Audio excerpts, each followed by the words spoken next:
Hello guys, welcome to the study GS education. आज हम बात कर रहे हैं कोरोना वैक्सीन के बारे में और इसके क्या क्या साइड इफ़ेक्ट रहे हैं और इसी के साइड इफ़ेक्ट की वजह से 180 डेथ कंफर्म की गई हैं पोस्ट वैक्सीनेशन के बाद इंडिया में।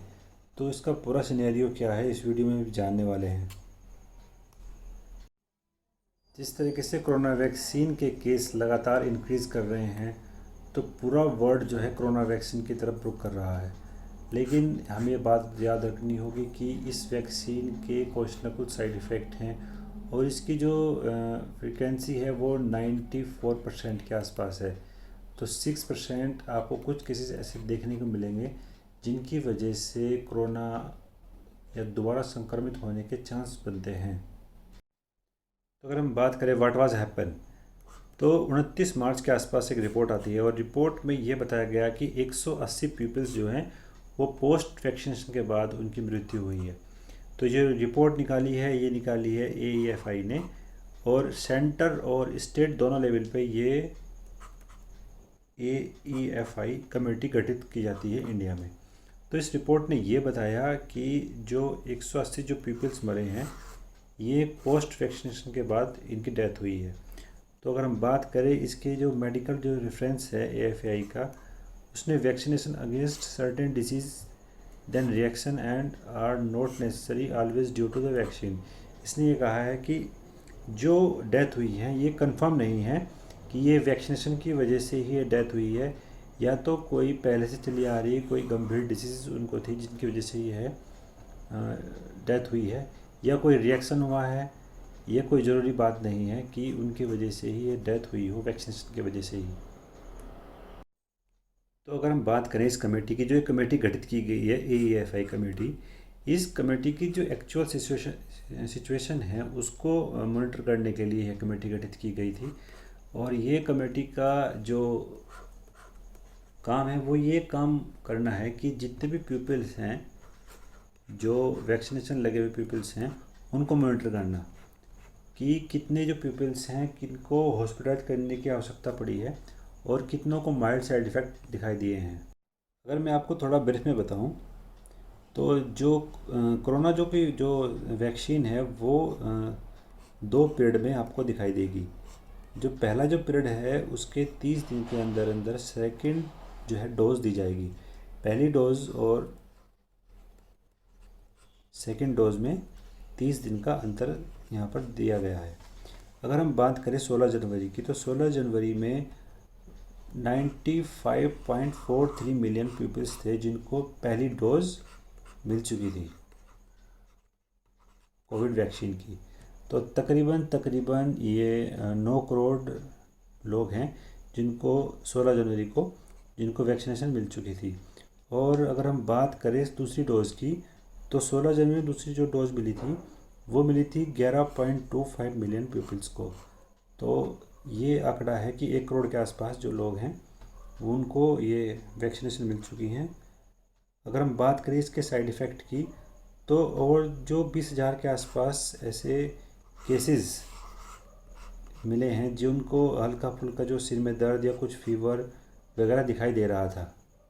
तो अराउंड 97% केसेस ऐसे थे जिनको माइल्ड या मॉडरेट साइड इफ़ेक्ट दिखाई दिया है, तो इनको हॉस्पिटलाइज करने की ज़रूरत नहीं पड़ी है। 97% केसेस में ऐसा दिखाई दिया है कोविड वैक्सीन के बारे में। एक्चुअली गवर्नमेंट इस पर कुछ नया अपडेट नहीं कर रही है। जो भी कुछ अपडेट मिल रहा है वो में AEFI कमेटी के द्वारा मिल रहा है।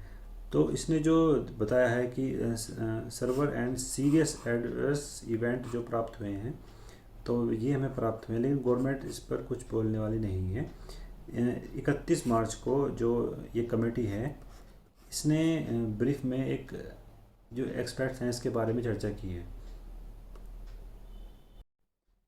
एक्चुअली जो कमेटी है हमारी AEFI कमेटी, इसमें क्लासिफिकेशन हुआ है और हेल्थ जो मिनिस्ट्री है हेल्थ मिनिस्ट्री के अंतर्गत ही एक डिपार्टमेंट है इवैल्यूएशन टेक्निकल सपोर्ट यूनिट। तो इस यूनिट ने ये टेबल अभी रिलीज़ की है। तो अगर हम इस टेबल के बारे में बात करें, अगर कोई वैक्सीन लगे हुए अगर किसी व्यक्ति को 3 दिन हुए हैं तो 3 दिन के अंदर जो डेथ का जो आंकड़ा है वो 93 है यहाँ पर। आप टेबल में देख सकते हैं। और जो 7 डेज़ के आसपास जो वैक्सीन लगने की जो डेथ है वो यहाँ पर 18 है। अगर हम यही बात करें तो 8 से 28 डेज़ के बीच जो डेथ हमें दिखाई देती है वो है 11। और 28 डेज़ के बाद यहाँ पर कोई डेथ नहीं दिखाई देती है। और जो टोटल जो डेथ हुई है वो 124 डेथ यहाँ पर दिखाई दे रही है हमें। इसी तरीके से अगर हम बात करें ऐसे कितने केसेस हमारे सामने आए जिनको हॉस्पिटलाइज करने की आवश्यकता पड़ी है, तो शुरू के जो 3 दिन हैं उसके अंतर्गत 276 केसेस हमें यहाँ पर दिखाई दे रहे हैं। और अगर हम बात करें 4 to 7 डेज़ के अंतर्गत, तो इसके अंतर्गत हमें दिखाई देते हैं 15 केसेस, हमें ऐसे केसेस दिखाई दिए हैं जिनको हॉस्पिटलाइज करने की आवश्यकता पड़ी है। अगर हम ये देखें आंकड़ा 8 to 28 डेज़ के अंतर्गत, तो ये आंकड़ा लगातार गिर रहा है। यहाँ पर 13 है और 28 डेज़ के बाद यहाँ पर ये आंकड़ा केवल 1 है। तो ऐसे कुल मिलाकर 305 केसेस हैं जिनको हॉस्पिटलाइज करने की आवश्यकता पड़ी है। और जो AFI का जो सर्वर्स है उसमें कुल जो पहला जो 3 डेज़ के अंतर्गत ऐसे कुल 55 केसेस हैं जो यहाँ पर दिखाई दिए हैं, जिनको माइल्ड या मॉडरेट तरीके से जो केसेस दिखाई दिए हैं, जो साइड इफ़ेक्ट हैं उनको माइल्ड या मॉडरेट साइड इफ़ेक्ट यहाँ पर दिखाई दे। टोटल जो ये केसेस हैं ये 63 हैं। और जो नेशनल लेवल पे जो हमारी AFI कमेटी है उसने एक टेबल रिलीज़ किया। उसने ये बताया कि किस किस वजह से ये डेथ इनकी हुई है। जो 128 डेथ ये हमें दिखाई दे रहा है उस टेबल में। तो जो सबसे जो लंबा जो आंकड़ा है वो है कोरोनरी सिंड्रोम की वजह से 49 डेथ हुई है इन 3 डेज़ के अंतर्गत। और इसमें जो इन्फेक्शन भी यहाँ पर हुआ है। और 4 to 7 डेज़ के अंतर्गत कुल 10 डेथ हैं जो यहाँ पर हुई हैं। इसी तरीके से एक्सीडेंटल की वजह से सडन डेथ है, किसी को रेस्पिरेटरी इन्फेक्शन हुआ है और कुछ अननोन है। अननोन के अंतर्गत इनको ये जान नहीं पाए हैं किस वजह से ये डेथ हुई है। तो कुल मिलाकर यहाँ पर जो आंकड़ा है सिंड्रोम की जो डिसीज़ हैं उसके 63 हुई है, सडन डेथ 10 है और रेस्पिरेटरी जो इन्फेक्शन है वो 5 हैं और अननोन डेथ यहाँ पर 14 है।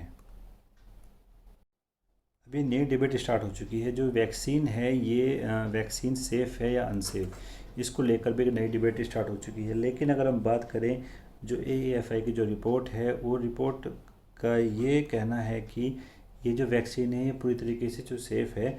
अगर हम बात करें तो उसका जो आंकड़ा बता रहा है वो ये कह रहा है कि 1 लाख अगर आप वैक्सीनेशन लगाते हैं किसी कंट्री के अंतर्गत, तो ऐसे 1 लाख पर मात्र एक केस दिखाई दे रहा है जो बहुत ही माइनर है। और अगर वर्ल्ड लेवल पर जितनी भी कमेटी बनी हुई है इस कोरोना वैक्सीन को लेकर, सभी अपने आप को रिव्यू कर रही हैं, चाहे वो इंडिया की AFI कमेटी हो या वर्ल्ड की कोई भी कमेटी हो। तो इसके बाद जो गवर्नमेंट का जो कहना है कि जितनी भी वैक्सीन इंडिया में चल रही हैं दे आर सेफ़, इनको लगाने में ऐसी कोई प्रॉब्लम नहीं है। तो अगर हम बात करें इंडिया में, तो इंडिया में जो करंट की जो पोजीशन है वहाँ पर 2 वैक्सीन लगाई जा रही हैं। एक तो कोवैक्सीन है और कोविशील्ड है। ये 2 प्रकार की जो वैक्सीन लग रही हैं इंडिया में। अगर हम बात करें इसके साइड इफ़ेक्ट के बारे में, तो कोवैक्सीन के बारे में अभी तक इंडिया में कोई साइड इफ़ेक्ट नहीं दिया है। जो कोवैक्सीन है, कोवैक्सीन को ही अल्ट्राजेनिका वैक्सीन भी कहा जाता है। जो इसके जो साइड इफ़ेक्ट दिखाई दे रहे हैं पूरे वर्ल्ड में, वो दिखाई दे रहे हैं कि ब्लड क्लॉटिंग की जो समस्याएं है वो दिखाई दे रही है। ऐसे ही केसेस पूरे वर्ल्ड में सामने आ रहे हैं। और जो ऐसी पहली कंट्री है डेनमार्क, जिसने अपने यहाँ पर इस वैक्सीन को बैन कर दिया है। अब वहाँ पर ये वैक्सीन नहीं लगाई जा रही है। और ऐसी ही कंट्री है आइसलैंड और नॉर्वे ने भी कोविशील्ड या अल्ट्राजेनिका वैक्सीन को भी अपने यहाँ बैन कर दिया है।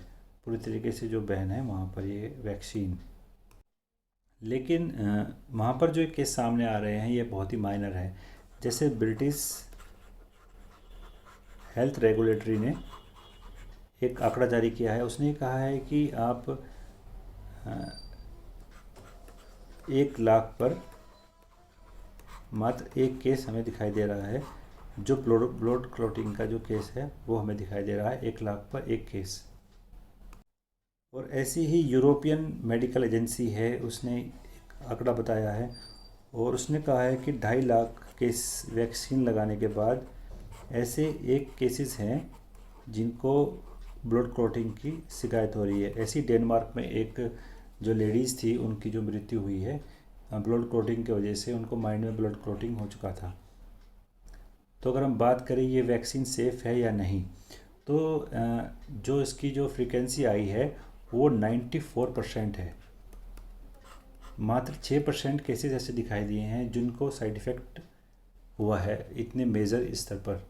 लेकिन हम बात करें इस वैक्सीन के बारे में, अगर आप इस वैक्सीन की दोनों डोज लेते हैं,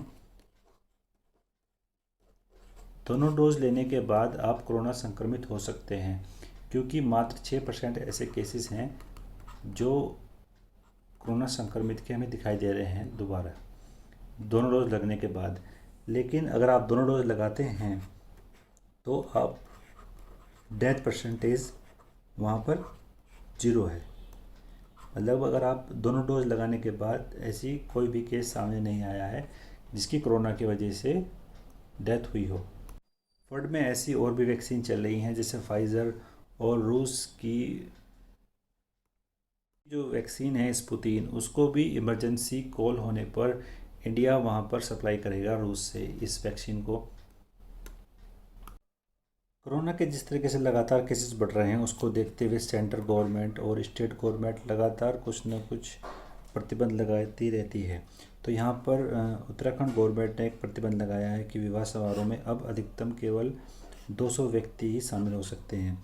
जैसे महाराष्ट्र की गवर्नमेंट ने वहाँ पर नाइट कर्फ्यू की बात की है, ऐसी ही नाइट कर्फ्यू की बात यूपी जैसे बड़ी स्टेटों में देखी जा सकती है, जैसे एमपी, आपका गुजरात। तो ऐसे केसेस ही लगातार बढ़ते जा रहे हैं कोरोना के इंडिया में भी। Thank you so much for watching. Please like, share और सब्सक्राइब करते रहें, और इसी तरीके की वीडियो को देखने के लिए या हमसे जुड़ने के लिए आप हमारा चैनल सब्सक्राइब कर सकते हैं। Thank you so much for watching. जय हिंद।